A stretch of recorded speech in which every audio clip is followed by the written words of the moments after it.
ele é machucado, ele é sentenciado, condenado, e agora, na manhã da sexta-feira, os líderes judeus eles levam Jesus até o palácio de Pilatos, Pôncio Pilatos. Mas antes da gente começar, eu vou pedir para a Ana colocar lá aquele vídeo, para a gente poder assistir uma prévia da mensagem de hoje. Depois eu convido você a fechar seus olhos, fazer uma oração e a gente continua com a mensagem. Pilatos era o procurador romano em Jerusalém, um homem acostumado ao poder e à força. Quando Jesus foi levado à sua presença, algo chamou sua atenção. Mesmo ferido, humilhado e coberto de sangue, havia nele uma dignidade incomum, uma autoridade que não vinha da violência, mas da verdade. Jesus disse: "Meu reino não é deste mundo." Pilatos declarou 3 vezes: "Não encontro culpa." Mas a multidão pressionava. A política gritava mais alto. E Pilatos, sabendo que era certo, escolheu a conveniência e entregou Jesus.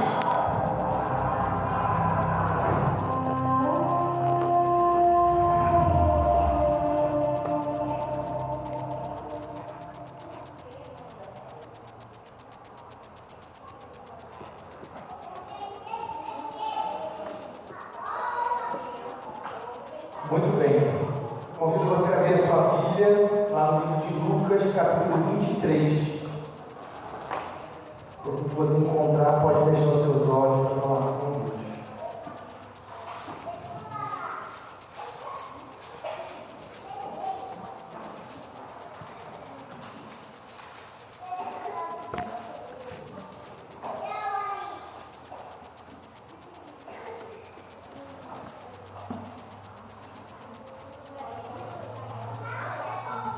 Muito bem. Feche seus olhos, querido Deus, amado Pai. Graças te damos, Senhor, porque mais uma vez estamos na tua casa para adorar e glorificar o teu santo nome. Pedindo, Senhor, que neste momento a tua palavra lavou o nosso coração.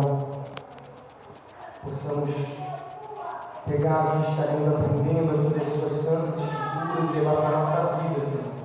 Possamos ser aqui transformados para melhor do que chegamos. Esteja conosco, que o teu Santo Espírito esteja nesse momento sobre nós, em nome de Jesus. Amém. Muito bem. Pôncio Pilatos, quem era esse homem? Esse homem foi acordado na sexta de manhã de forma abrupta por aquela turba de homens jogando Jesus ali dentro de seu palácio.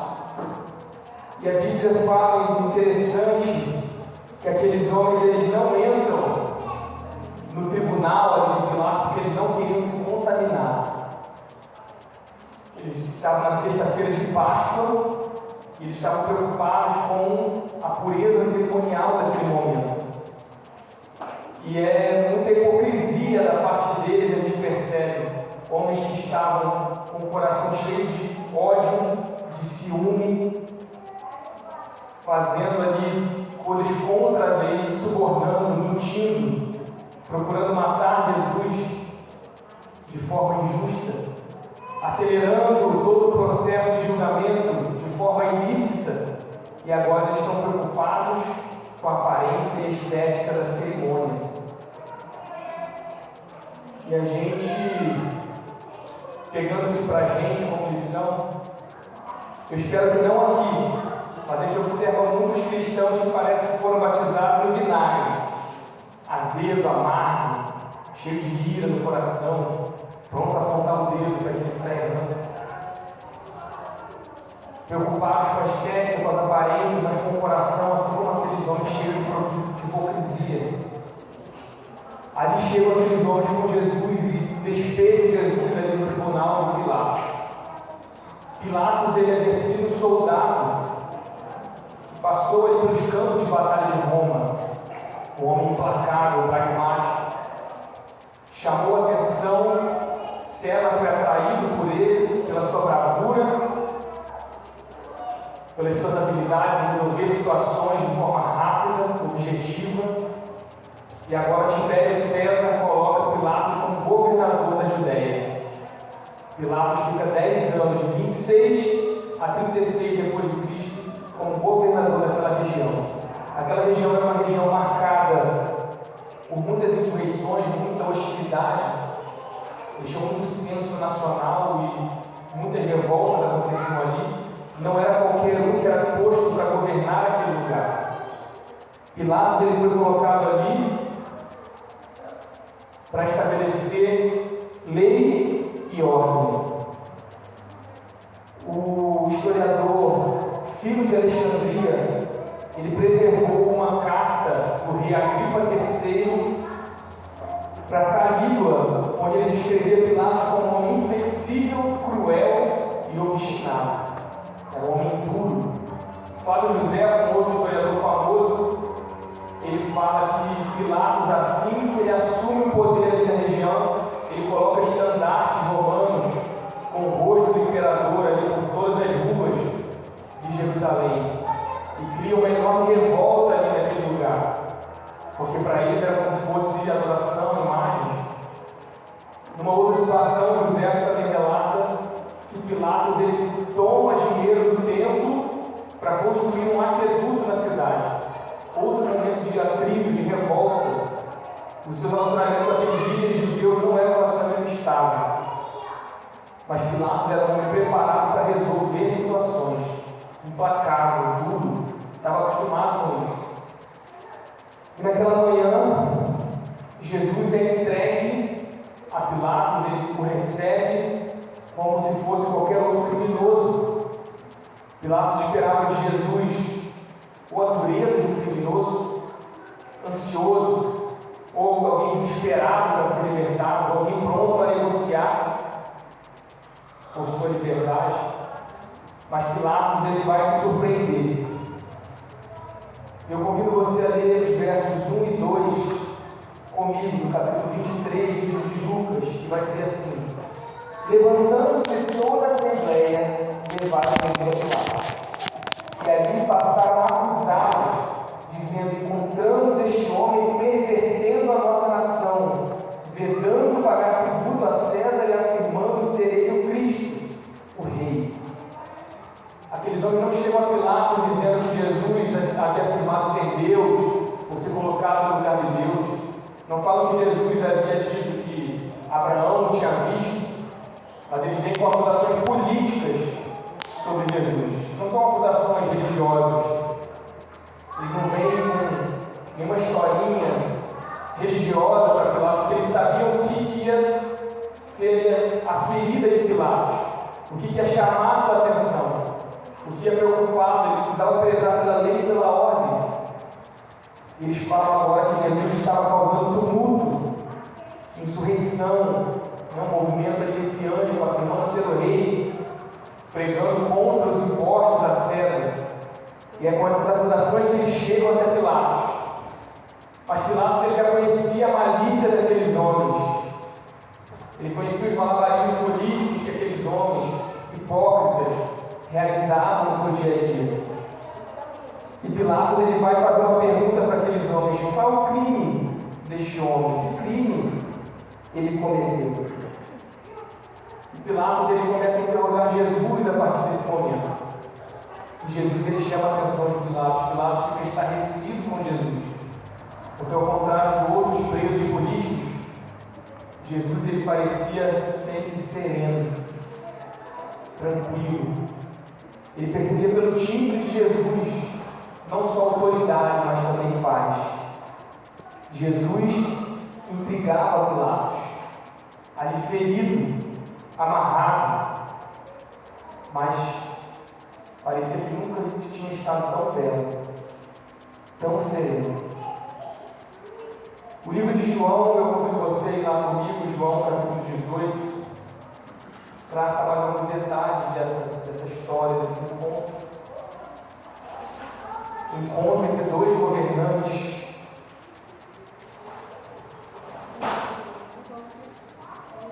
João capítulo 18,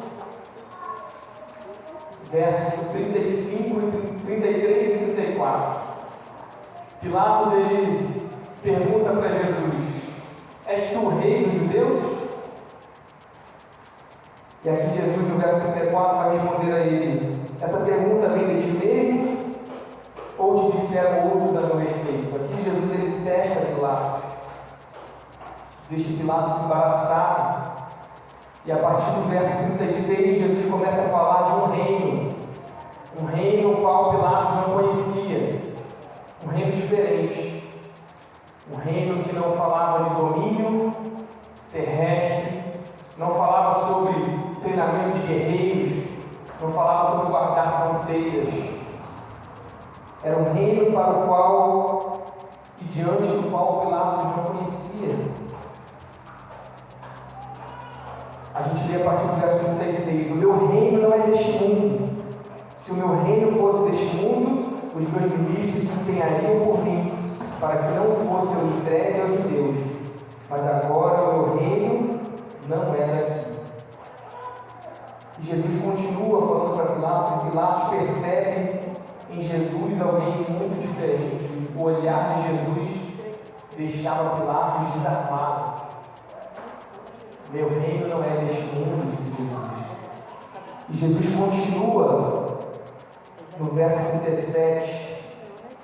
Ele fala: eu para isso nasci e para isso vim ao mundo, a fim de dar testemunho da verdade.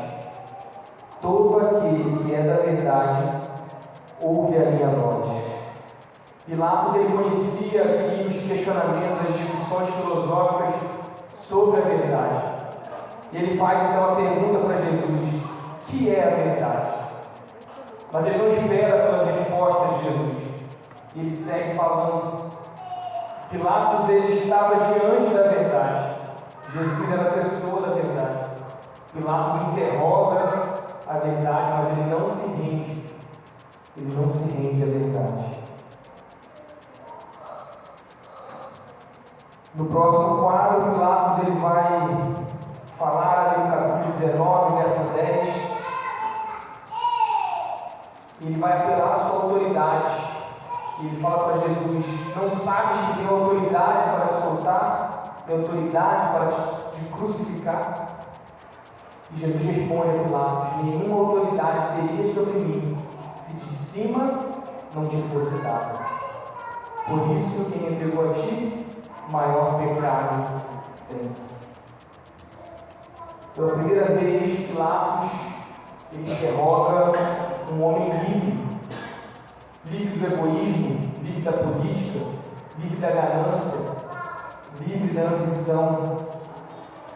Alguém livre para cumprir a missão que vieram cumprir nesse mundo. Pilatos, a cada interrogação, a cada pergunta, ele chega mais próximo e entende ainda mais que Jesus era inocente. E aqui no verso 12 a gente percebe, a gente pode ver que Pilatos procurava soltá-lo. Por 3 vezes Pilatos vai declarar publicamente que não tinha nada que condenasse Jesus. Não havia encontrado nada ali que pudesse condená-lo. E é nesse momento que chega uma mensagem para Pilatos, uma mensagem de sua esposa. A tradição chega à conclusão de que seu nome seria Cláudia, mas a gente não tem essa informação na Bíblia. Mas ela manda um recado para Pilatos. E esse recado eu vou convidar você a ler lá em Mateus capítulo 27. A gente percebe que cada evangelista ele traz detalhes diferentes daquela situação, cada um da sua ótica, cada um a partir de quem é. Mateus 27, 19 vai dizer que no tribunal Pilatos ele recebe um recado de sua esposa. E o recado dizia: não te envolvas com esse justo, porque hoje em sonho muito sofri por seu respeito. A mensagem daquela esposa não estava baseada numa intuição feminina, apesar de costumar ser muito forte, mas ela estava baseada, segundo Ellen White, lá no livro Desejado de Todas as Nações, página 533, estava baseada em um sonho que ela teve. Deus enviou um anjo do Senhor para falar com ela. Aquela mulher ela enxerga Jesus no distante, voltando, retornando como rei dos reis, e o seu coração se enche de horror.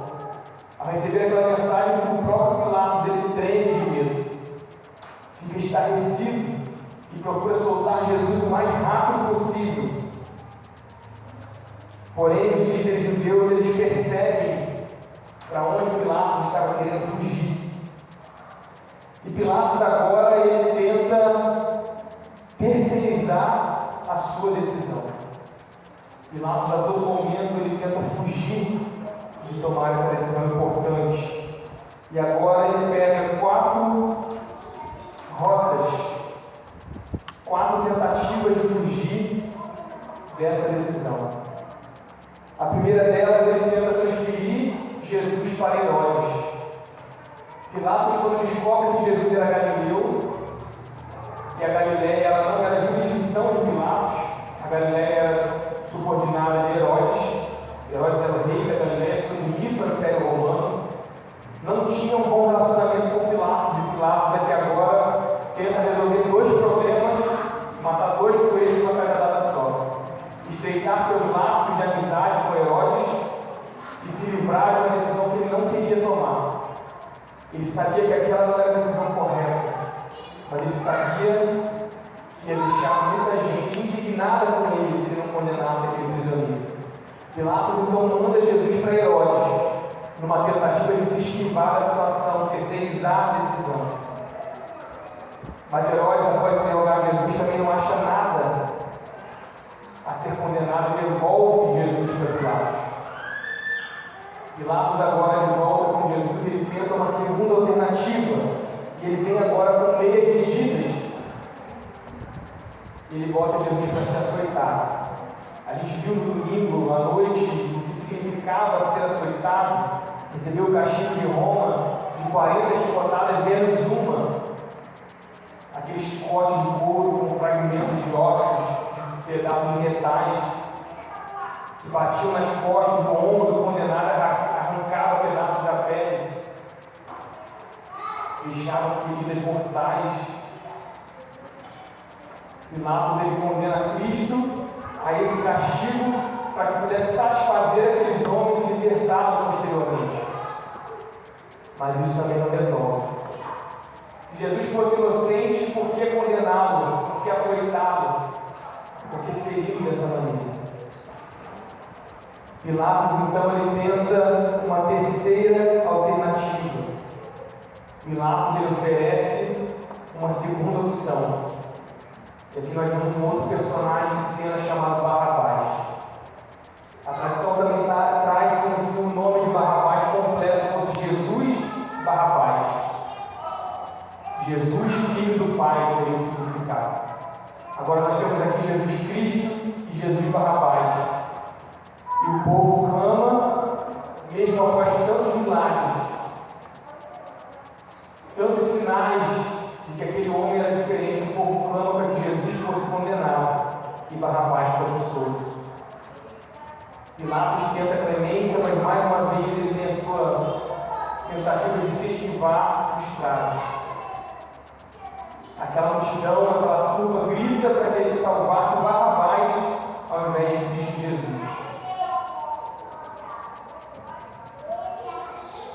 Pilatos então vai para a sua última tentativa, protestando ser inocente.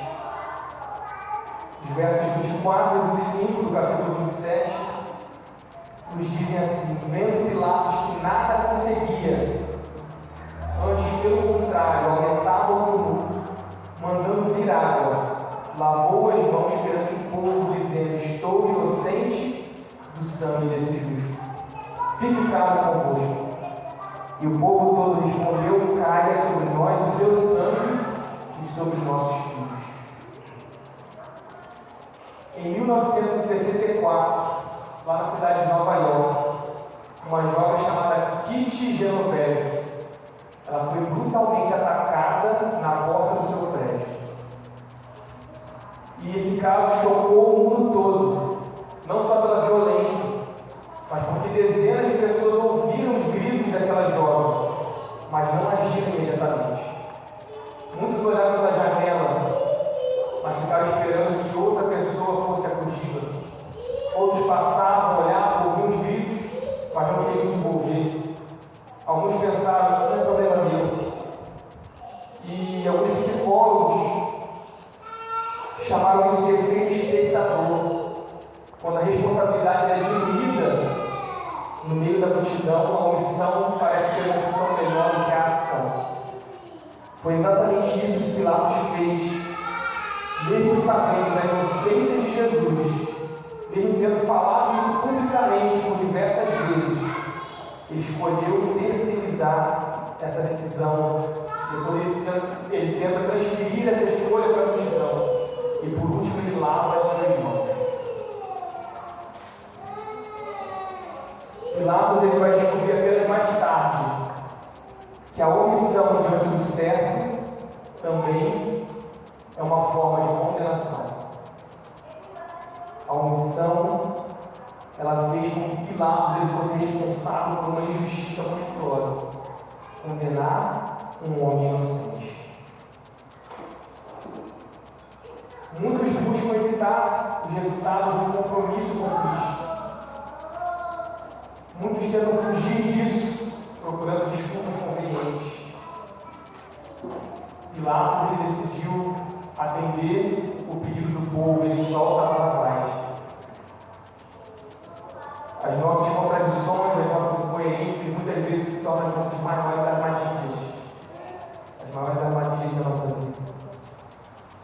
Os judeus, então, eles tocam no ponto fraco de Pilatos. Estou Exato. E a gente vê aqui no verso 12. Ele diz: se você soltar este homem, não é amigo de céu. A escolha de Pilatos era entre honra, ambição, verdade e o conveniente. Pilatos ele age com covardia. Como defender a inocência de Jesus Cristo, fazendo justiça, sem se indispor com aqueles líderes judeus. Pilatos, ele queria conciliar o irreconciliável. Queria fazer o possível, agradar aos senhores. Jesus já havia dito que isso não era possível. A covardia, ela pergunta: é seguro? A vaidade pergunta: é popular? O mercenarismo pergunta: o que eu vou ganhar com isso? Mas a consciência e o dever perguntam apenas: isso é o correto a se fazer? Sempre chega um momento em que o sujeito precisa tomar uma decisão que não vai ser popular, não vai ser politicamente correta, não vai ser a mais segura, mas essa vai ser a decisão correta. E agora sim, Judas, ele entrega a Jesus por cobiça. Pedro nega Jesus por medo. Pilatos, ele entrega, condena Jesus por causa de sua covardia e conveniência. Por causa disso, Jesus foi crucificado. A morte de Jesus, pela expiação do pecado, ela é débito de todos nós, não só daqueles homens que estavam ali como espectadores ou como ativos na crucificação de Jesus. A cruz, antes de ser algo feito ao nosso favor, através da fé e do arrependimento, é preciso que cada um de nós aceitemos, reconhecendo a nossa culpa diante da cruz, para que possamos ter parte também na graça. Em Mateus 27, 22, em seu desespero, após a resposta da multidão, sem saber o que fazer, Pilatos pergunta: que farei então de Jesus chamado Cristo? Essa é a pergunta que atravessa a história, atravessa a poeira do tempo, e ninguém pode responder em seu lugar. Neutralidade diante de Cristo não existe. Não decidir já é uma decisão. Há muitas pessoas que acompanham a mensagem, acompanham a verdade, ouvem, refletem, se aproximam da verdade, mas não se posicionam. Há muitas pessoas que têm muito tempo de exposição à verdade, mas não se rendem a ela, não tomam uma decisão a seu favor. E hoje nós precisamos reconhecer algo que é essencial. Nós precisamos tomar uma decisão e entender que não existe neutralidade diante do crucificado, de Jesus Cristo. A verdade, ela pode ser ignorada por algum tempo, mas ela não pode ser evitada para sempre. E a mesma pergunta, aquela pergunta que Pilatos se faz naquele momento crucial: o que farei então de Jesus chamado Cristo? É a mesma pergunta que eu gostaria de fazer para você nessa noite. O que você fará desse Jesus? O que você vai fazer com isso? O que você fará com Jesus chamado Cristo? Feche seus olhos. Deus Pai, grande poder, longânimo, cuja misericórdia, longanimidade deu para você. Aquela cruz, aquele sofrimento, aquelas feridas, foram por mim, foram por essas pessoas que estão aqui nesta noite, foram por cada um de nós. Jesus suportou cada momento, cada chicotada, cada acusação falsa, com serenidade, com paz, com olhares de amor. Ele suportou tudo isso para que hoje nós aqui pudéssemos olhar para essa história, olhar para a cruz, nos aproximarmos, nos rendermos da verdade. Senhor, tantas pessoas vêm à tua casa, ouvem a tua palavra, ouvem a tua verdade, são expostas, mas não se decidem, não tomam uma decisão, não se submetem à sua vontade. Senhor, não deixe que a gente saia daqui nesta noite sem tomar a decisão de estar do lado da verdade. Senhor, transforma o nosso coração, leve a sério, Senhor, esse nosso pedido. Não nos deixe passar mais nem um dia sem tomar essa decisão. Não deixe que, assim como Pilatos, a gente terceirize, a gente adie, a gente fuja. Mas que uma vez conhecedores da tua palavra, da tua verdade, possamos colocar em prática, possamos decidir entregar nossa vida inteiramente aos teus pés, nas tuas mãos. Que a verdade ela faça parte da nossa vida, que a verdade ela passe a ser pregada por nós, possamos viver, respirar pelo Senhor, que é a verdade. Senhor, esteja com cada um de nós aqui, em nome de Jesus. Amém. Que Deus te abençoe.